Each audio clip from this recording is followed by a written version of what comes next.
Assalamualaikum warahmatullahi wabarakatuh. Halo Sobat Omnas, selamat datang kembali di channel YouTube Catatan Omnas. Pada video kali ini kita akan membahas materi perkuliahan Sistem Operasi pertemuan 3 dengan tema penjadwalan proses. Adapun pokok bahasan kita kali ini adalah sebagai berikut. Namun seperti biasa, sebelum kita lanjut ke pokok bahasan, jangan lupa subscribe channel ini, like dan share videonya ke sosial media sobat ya.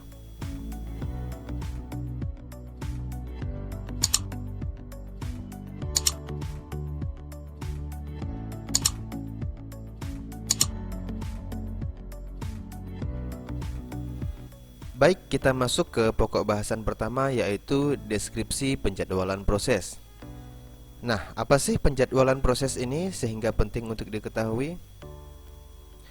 Penjadwalan proses adalah merupakan suatu mekanisme yang terdapat pada sistem operasi yang berkaitan dengan urutan kerja yang dilakukan oleh sistem komputer. Dari mana urutan-urutan kerja ini? Ya, tentu saja dari perintah-perintah yang diberikan oleh user melalui perangkat-perangkat masukan atau input device. Lalu, apa peran dari penjadwalan proses ini? Penjadwalan proses bertugas untuk memutuskan proses apa atau proses mana yang harus berjalan, kemudian kapan dan berapa lama proses itu akan berlangsung. Sasaran utamanya tentu saja untuk mencapai optimasi kinerja pada sistem komputer berdasarkan kriteria tertentu, sehingga kinerja komputer benar-benar optimal.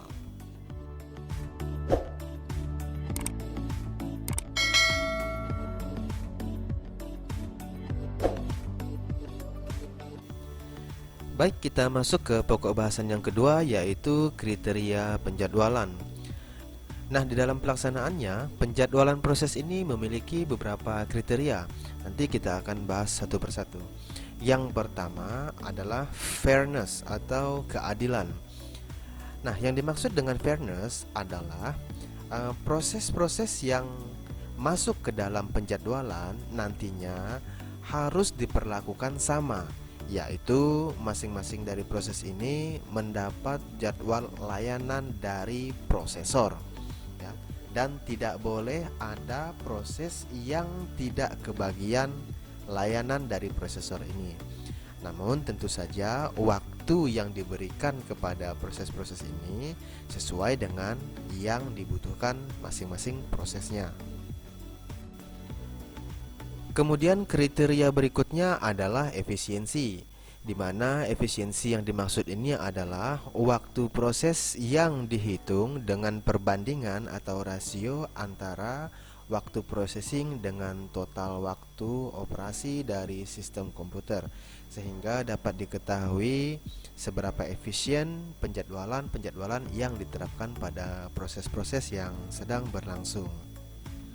Kita lanjut ke kriteria penjadwalan berikutnya, yaitu response time. Response time ini adalah waktu yang dibutuhkan oleh prosesor untuk menanggapi proses-proses yang masuk ke dalam penjadwalan. Nah, di mana response time ini terdapat dua sub kriteria di dalamnya. Kita bahas satu persatu ya. Kriteria response time yang pertama adalah sistem interaktif, di mana sistem interaktif ini didefinisikan sebagai waktu yang dihabiskan sejak perintah terakhir dimasukkan oleh user, ya, misalnya menggunakan keyboard, hingga hasil pertama ditampilkan pada perangkat keluaran, ya, misalnya di monitor. Nah, contohnya misalnya pengguna mengetikkan sesuatu pada keyboard, kemudian ditampilkan pada layar. Nah, waktu di antara perintah terakhir yang diinputkan oleh pengguna pada keyboard dan tampilnya hasil di layar, itulah yang disebut dengan sistem interaktif dari response time. Kemudian kriteria response time berikutnya adalah sistem waktu nyata atau real time. Nah, sistem waktu nyata ini sebenarnya adalah simulasi yang bisa menyamai proses yang sebenarnya di dunia nyata yang disimulasikan menggunakan sistem komputer, ya. Sistem real time ini tidak hanya mengutamakan ketepatan pelaksanaan instruksi, namun juga mengutamakan interval dari waktu tugas yang dilakukan tersebut.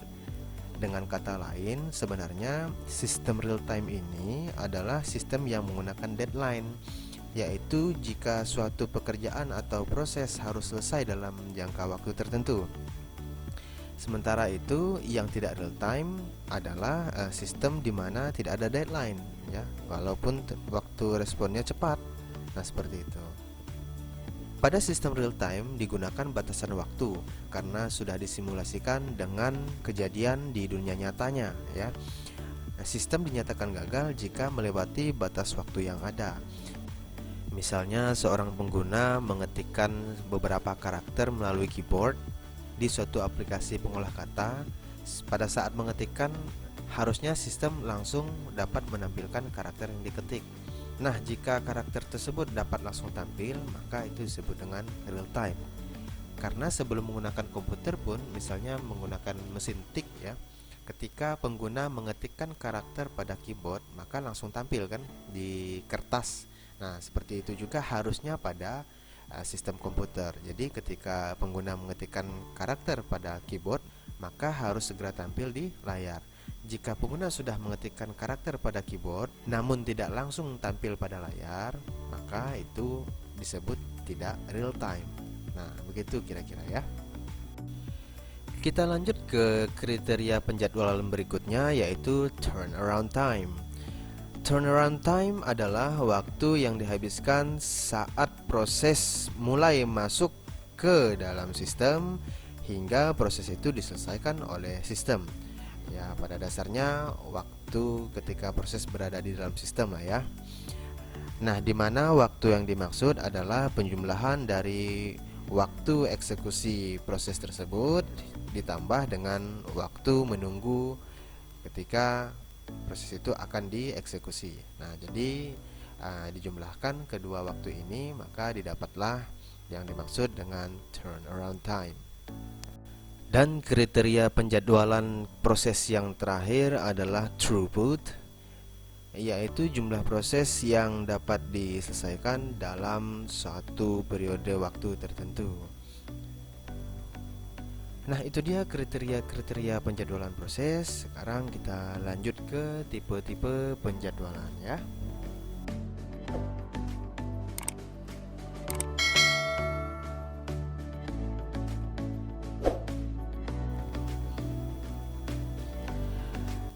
Oke, kita masuk ke pokok bahasan berikutnya, yaitu tipe-tipe penjadwalan. Nah, tipe-tipe penjadwalan ini terdapat 3 sub pokok bahasan, yaitu tipe penjadwalan jangka pendek, tipe penjadwalan jangka menengah, dan tipe penjadwalan jangka panjang. Kita akan bahas satu persatu, mulai dari tipe penjadwalan jangka pendek. Tipe penjadwalan jangka pendek adalah penjadwal yang bertugas untuk menjadwalkan alokasi prosesor di antara proses-proses yang ready di memori utama. Proses-proses ini biasanya berupa perintah-perintah yang sudah disediakan oleh sistem operasi atau yang kita sebut dengan system call. Sasaran utama dari penjadwal ini ya tentu saja untuk memaksimalkan kinerja untuk memenuhi suatu kumpulan kriteria yang diharapkan dari perintah-perintah yang diberikan. Karena proses-proses tersebut diantrikan atau dijadwalkan pada memori utama, semakin besar kapasitas memori, maka semakin banyak pula proses-proses yang dapat diantrikan atau dijadwalkan berada di memori utama tersebut. Sehingga semakin banyak dan semakin cepat pula perintah-perintah yang dapat dieksekusi dan diselesaikan. Nah, itu memang kapasitas memori ini akan sangat berpengaruh pada kecepatan dan kinerja komputer-komputer yang kita gunakan nantinya, ya. Kemudian tipe penjadwalan yang berikutnya adalah tipe penjadwalan jangka menengah. Pada saat eksekusi selama waktu tertentu, proses yang dijadwalkan kemungkinan akan mengalami penundaan ya karena suatu kondisi. Nah, proses-proses yang tertunda ini tidak akan dieksekusi sehingga kondisi-kondisi yang menyebabkan tertundanya dihilangkan. Nah, namun jika proses tersebut masih berada di main memory, maka ini akan menjadi mubazir. Kenapa? Karena prosesnya tidak dieksekusi namun menggunakan ruang yang ada. Nah, agar ruang yang ada di main memory itu dapat dimanfaatkan oleh proses-proses yang lain, maka proses yang tertunda ini dipindahkan ke secondary memory ya, atau yang disebut dengan proses swapping. Nah, penjadwalan jangka menengah ini yang menangani proses-proses swapping ini. Proses-proses yang mempunyai kepentingan yang kecil pada saat itu dianggap sebagai proses yang tertunda. Tetapi begitu kondisi yang membuatnya tertunda sudah hilang, atau misalnya proses-proses yang memiliki kepentingan yang sudah selesai dieksekusi semua, maka proses-proses yang di-swap tadi akan dimasukkan atau dikembalikan ke main memory. Nah, tipe penjadwalan jangka menengah inilah yang mengendalikan transisi dari status suspend atau tertunda tadi kembali menjadi status ready atau yang disebut dengan proses-proses swapping tadi ya. Baik itu swap dari main memory ke secondary memory maupun sebaliknya dari secondary memory kembali ke main memory untuk segera dieksekusi. Kemudian tipe penjadwalan yang ketiga adalah penjadwalan jangka panjang. Penjadwalan jangka panjang ini adalah penjadwalan yang diterapkan ketika adanya penambahan proses-proses baru ke dalam kelompok proses yang akan dieksekusi oleh komputer, di mana proses-proses yang baru tersebut masih berlokasi di secondary memory. Nah, proses-proses yang akan ditambahkan inilah yang disebut dengan batch atau kumpulan-kumpulan dari proses yang nantinya akan dieksekusi. Pada penjadwalan jangka panjang ini, apabila semakin banyak proses yang diciptakan, maka kualitas tiap layanan untuk setiap proses akan berkurang. Nah, karena itu untuk memastikan layanan untuk setiap prosesnya tidak berkurang, maka perlu diperhatikan kapasitas main memory yang dimiliki oleh komputer kita. Nah, untuk memaksimalkan kinerja komputer, ada baiknya kita mengaplikasikan atau menggunakan memori dengan kapasitas yang besar ya, agar setiap proses dapat dilayani sesuai dengan kebutuhan-kebutuhannya tanpa mengurangi kualitas dari layanan-layanan yang dibutuhkan oleh proses-proses yang sedang berjalan. Jika kapasitas main memory yang terdapat pada komputer ataupun gadget kita tidak memadai, maka ini akan menyebabkan komputer atau gadget kita bekerja tidak maksimal, sehingga terlihat jeda pada setiap proses yang diberikan. Nah, ini berkaitan dengan response time yang sudah kita bahas di bagian sebelumnya ya. Misalnya kita memberikan perintah pada gadget atau komputer kita, namun karena kapasitas memori untuk mengeksekusi proses-proses yang ada itu tidak cukup, maka terjadi response time yang panjang ya. Jadi ada jedanya seperti itu, yang sehari-hari biasanya kita sebut dengan nge-lag. Nah, seperti itulah ya.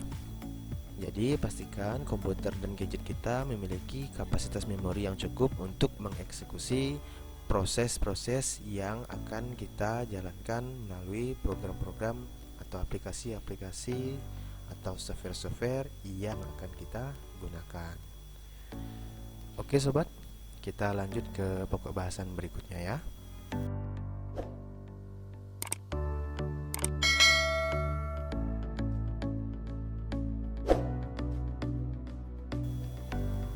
Baik, kita lanjut ke pokok bahasan berikutnya, yaitu istilah-istilah dalam penjadwalan proses. Nah, agar dapat memahami konsep dari penjadwalan proses, maka perlu diketahui istilah-istilah yang akan sering kita gunakan dalam penerapan penjadwalan proses itu sendiri. Nah, dalam penjadwalan proses terdapat tiga istilah yang akan sering kita gunakan, yaitu antrian, prioritas, dan preemsi. Nah, kita akan bahas satu persatu, mulai dari antrian ya. Antrian merupakan sejumlah proses yang menunggu untuk menggunakan prosesor dan akan diproses sesuai dengan urutan antrian proses tersebut. Nah, ketika antri, proses-proses tersebut berada di main memory atau memori utama. Pada komputer kita yang disebut dengan main memory adalah RAM. Nah, besarnya kapasitas dari RAM ini juga akan mempengaruhi banyaknya proses yang dapat diantrikan. Jika kita menginginkan kinerja komputer yang lebih cepat, maka kita harus menggunakan memori dengan kapasitas yang lebih besar agar lebih banyak proses yang bisa diantrikan di dalam main memory atau RAM ini. Istilah penjadwalan proses yang berikutnya adalah prioritas. Prioritas artinya mendahului antrian proses. Jadi misalnya suatu proses berada di bagian belakang suatu antrian, maka dengan diberikan prioritas, proses itu bisa berada di bagian paling depan pada antrian tersebut. Namun sambil menunggu proses kerja yang sedang berjalan selesai terlebih dahulu, barulah antrian yang diprioritaskan tadi dieksekusi. Dan istilah penjadwalan proses yang ketiga adalah preemsi. Preemsi ini sebenarnya juga pemberian prioritas. Jadi misalnya suatu proses berada di antrian paling belakang, dengan diberikan preemsi, maka antrian tersebut akan berada di barisan paling depan. Namun dengan diberikannya preemsi, maka antrian tersebut berada di paling depan serta memberhentikan prosesor mengerjakan proses yang sedang berjalan dan langsung mengerjakan antrian yang diberikan preemsi ini. Nah, itu bedanya antara preemsi dan prioritas. Jadi bisa dikatakan bahwa preemsi ini setingkat lebih tinggi dibandingkan dengan prioritas. Karena jika prioritas tadi, proses yang berada di antrian paling belakang itu ketika diberikan prioritas maka berada di paling depan, namun menunggu proses yang sedang berjalan selesai terlebih dahulu, baru antrian yang diberikan prioritas itu dieksekusi. Sedangkan yang diberikan preemsi, proses yang berada di bagian belakang antrian langsung dipindahkan ke bagian depan antrian dan memberhentikan proses yang sedang berjalan. Kemudian prosesor langsung mengeksekusi proses yang diberikan preemsi tersebut. Nah, seperti itulah ya.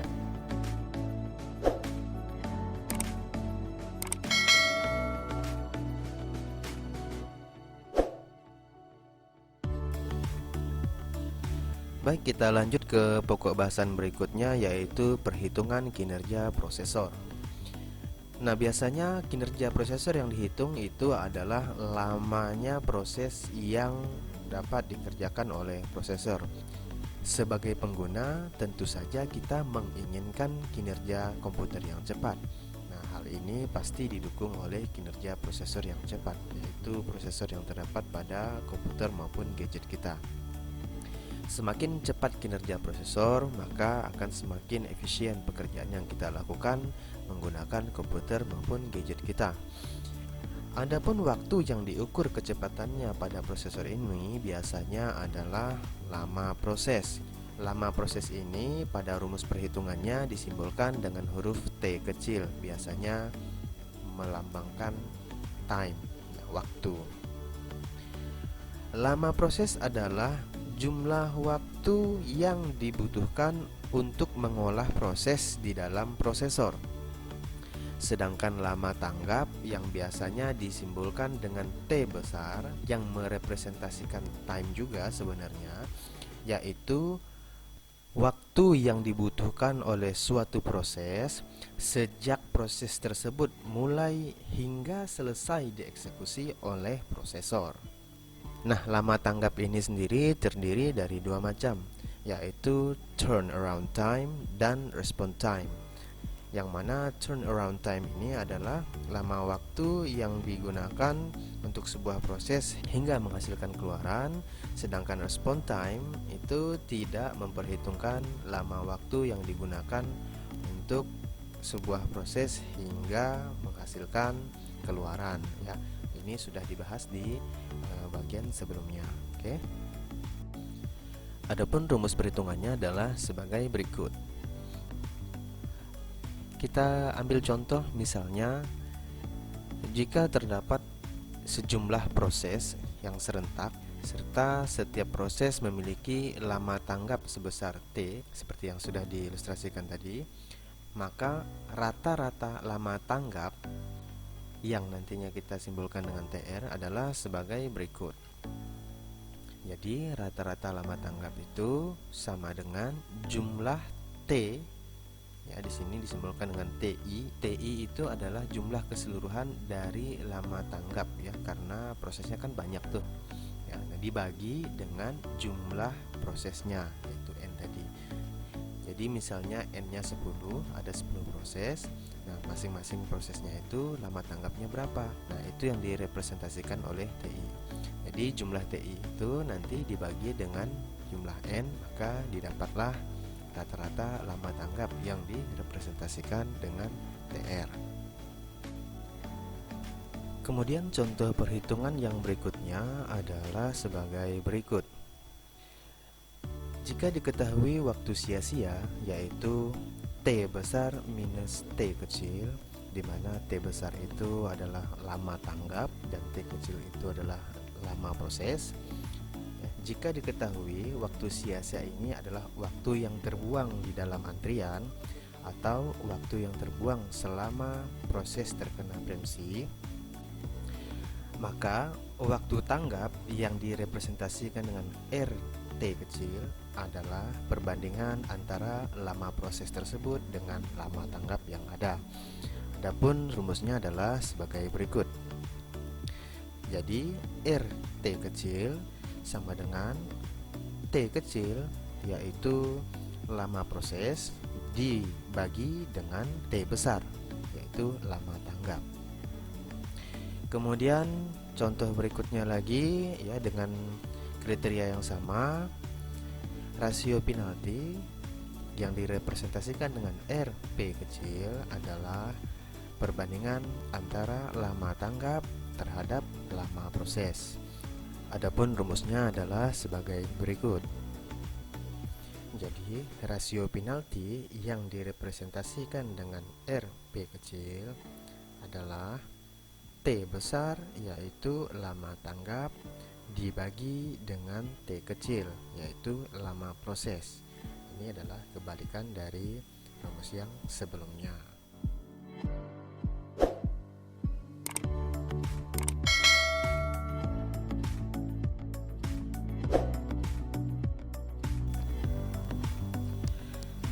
Baik, kita masuk ke pokok bahasan yang terakhir, yaitu algoritma penjadwalan. Terdapat beberapa jenis algoritma pada penjadwalan ini. Nanti kita akan bahas satu persatu. Kita mulai dengan algoritma yang pertama, yaitu algoritma pertama tiba pertama dilayani, PTPD, atau yang lebih sering kita kenal dengan FIFO, ya, yaitu first in first out. Algoritma penjadwalan PTPD ini merupakan algoritma yang paling simpel, di mana algoritma penjadwalan ini tanpa prioritas, tanpa preemsi, kemudian proses yang tiba terlebih dahulu dilayani terlebih dahulu. Jika ada proses yang tiba bersamaan, maka akan dilayani sesuai dengan urutan antriannya. Adapun contoh dari algoritma penjadwalan PTPD ini adalah sebagai berikut. Nah, misalnya terdapat 4 proses, yaitu proses A, B, C, D, diketahui saat tibanya dan lama prosesnya. Nah, di sini kita bisa lihat proses A tiba di 0 detik misalnya, ya.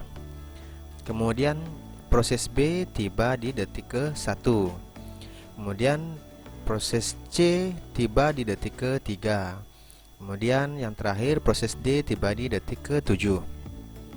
Maka dengan algoritma penjadwalan PTPD di mana diketahui pertama tiba pertama dilayani. Nah, dari sini sudah bisa kita ketahui yang pertama tiba yaitu di detik keberapa sesuai urutan ya, dari 0, 1, 3, 7, maka urutannya ya sesuai dengan ketibaannya ini.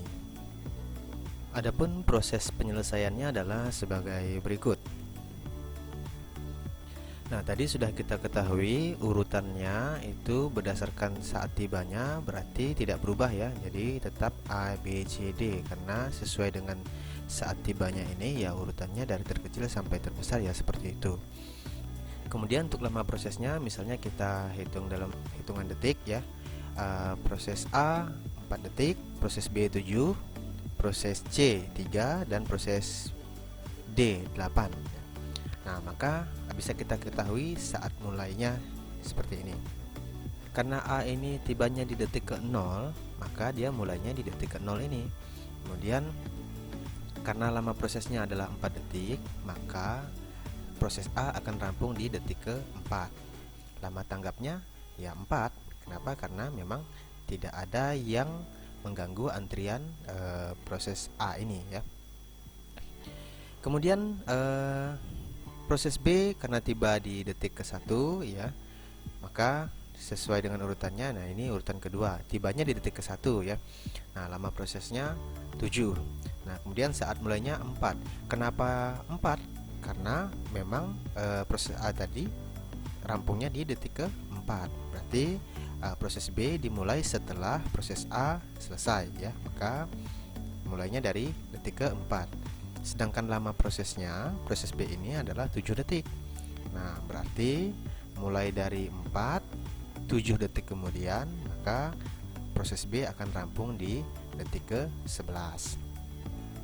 Nah, begitu pula dengan proses C. Nah, ini tadi saat tiba ya, berarti dia urutan ketiga. Nah, lama prosesnya 3 detik. Kemudian saat mulainya adalah 11. Kenapa 11? Ya sama seperti proses sebelumnya. Karena proses sebelumnya rampungnya di detik ke-11, maka proses berikutnya, proses C ini mulai di detik ke-11. Kemudian lama prosesnya 3, maka proses C ini akan selesai di detik ke-14. Dan yang terakhir adalah proses D. Proses D ini lama prosesnya adalah 8 ya. Nah, mulainya kapan? Mulainya di detik ke-14. Kenapa? Karena proses sebelumnya selesai di 14 ya. Kemudian karena lama prosesnya 8, maka proses D ini akan selesai di detik ke-22. Nah, gitu ya. Lalu lama tanggap ini bagaimana cara mengetahuinya? Dari mana dapatnya lama tanggap ini 4, 10, 11, dan 15 ini? Nah, lama tanggap ini adalah waktu yang dihitung dari saat tiba hingga saat rampung ya. Nah, kita lihat contohnya proses A tiba di 0, rampung di 4, maka lama tanggapnya 4 ya. Kemudian proses B tibanya di detik pertama, kemudian rampungnya selesainya di detik ke-11, maka butuh 10 detik kan.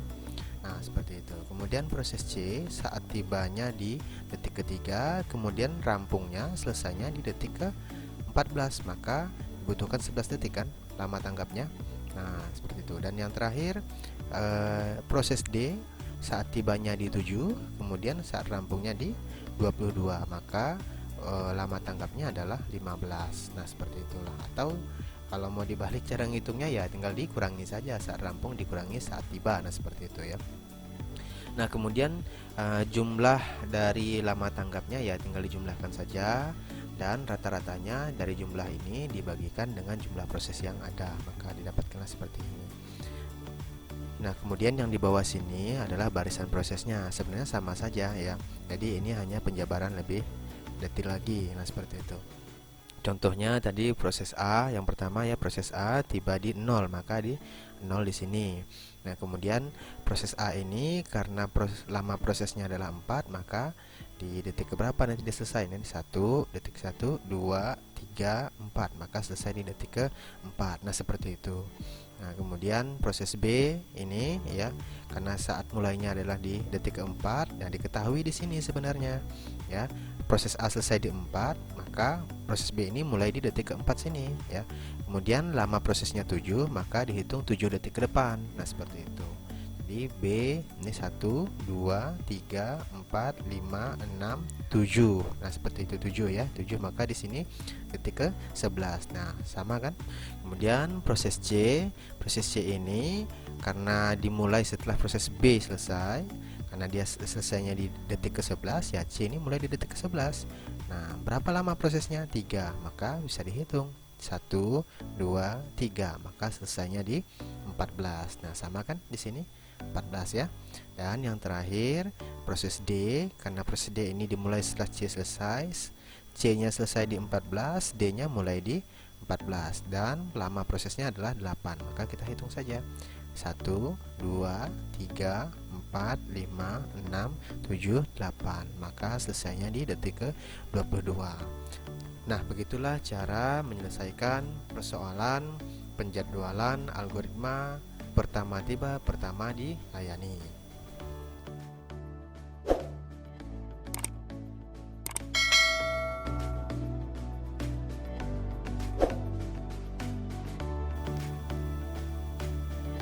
Kemudian algoritma penjadwalan yang kedua adalah proses terpendek dipertamakan.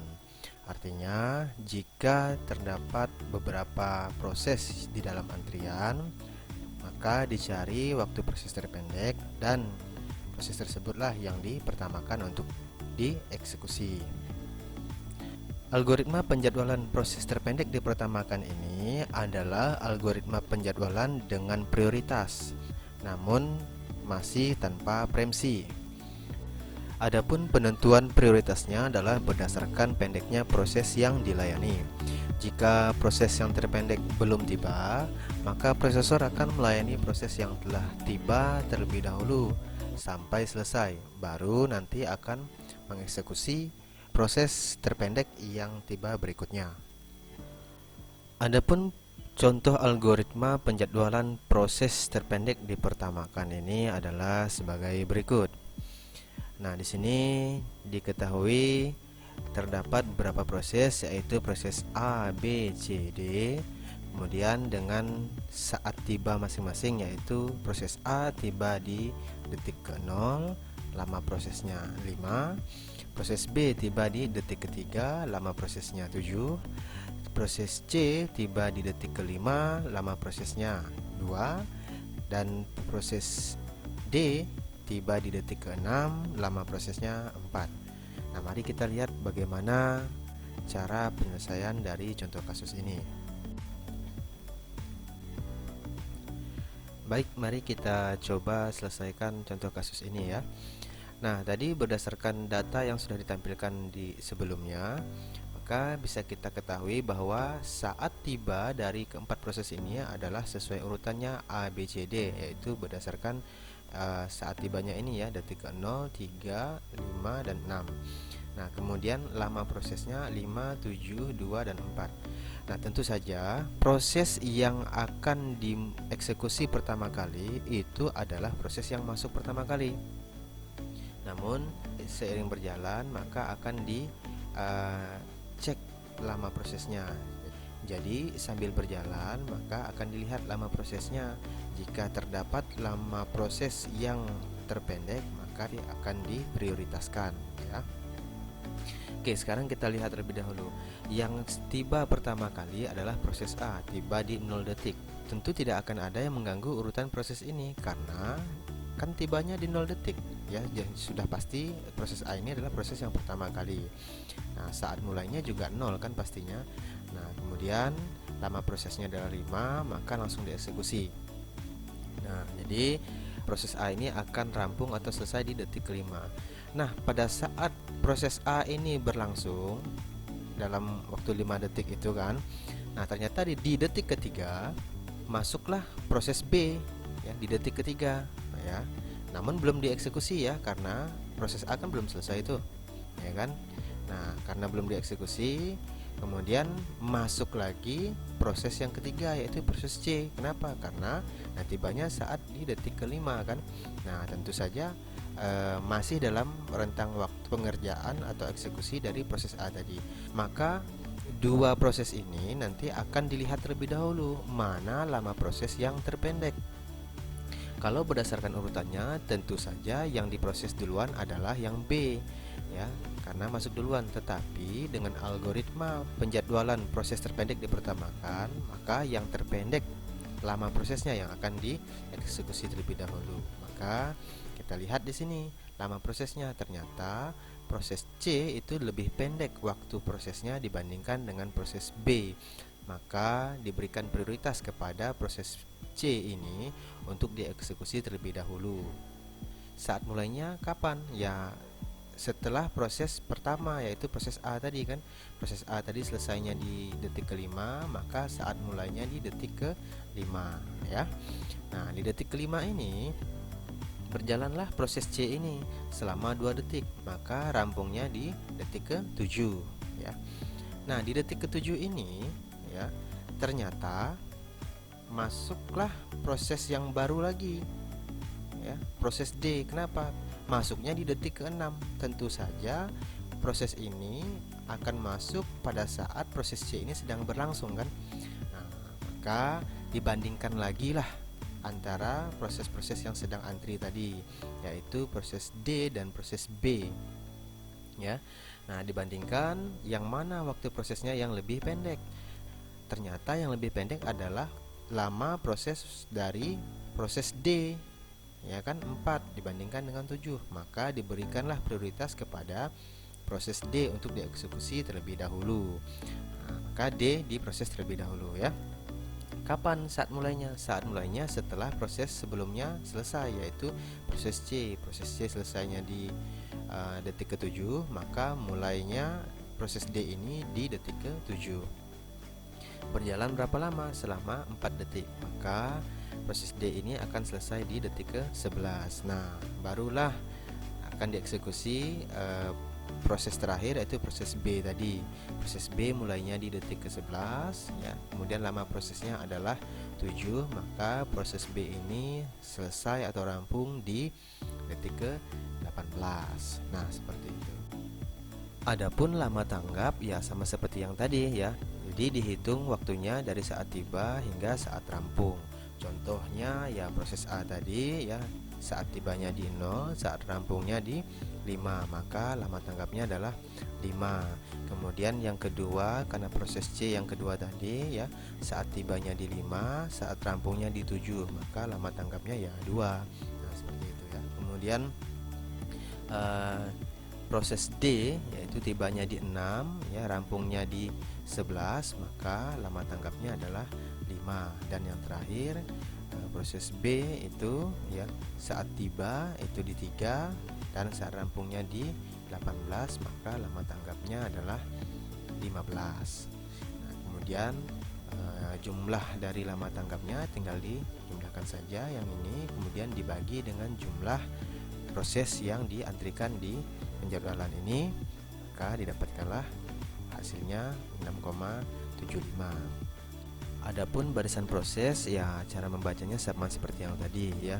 Nah, kita mulai dari yang A, ya. A tiba di detik ke-0, kemudian lama prosesnya adalah 5. Jadi A kita hitung saja 1, 2, 3, 4, 5, selesainya di detik ke-5.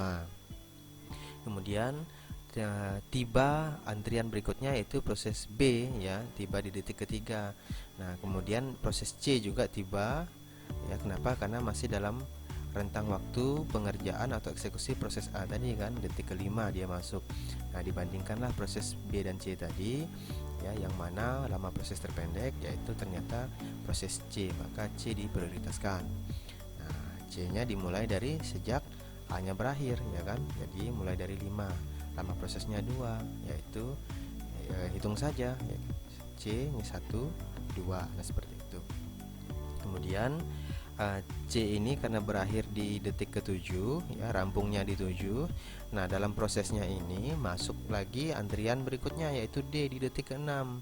Nah, maka dibandingkan lagi ya, proses yang mengantri yaitu B dan D. B dan D ini ternyata lama proses yang terpendek adalah proses D, yaitu 4. Nah, maka D dulu yang diprioritaskan. Nah, maka mulai dari 7, D-nya ada 4, ya 1, 2, 3, 4, maka selesai di detik ke-11.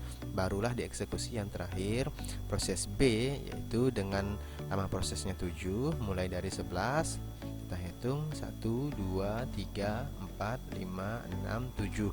Maka berakhirlah di detik ke-18 ini. Nah, seperti itu. Oke, jelas ya cara pembacaan barisan proses dari algoritma penjadwalan proses terpendek dipertamakan.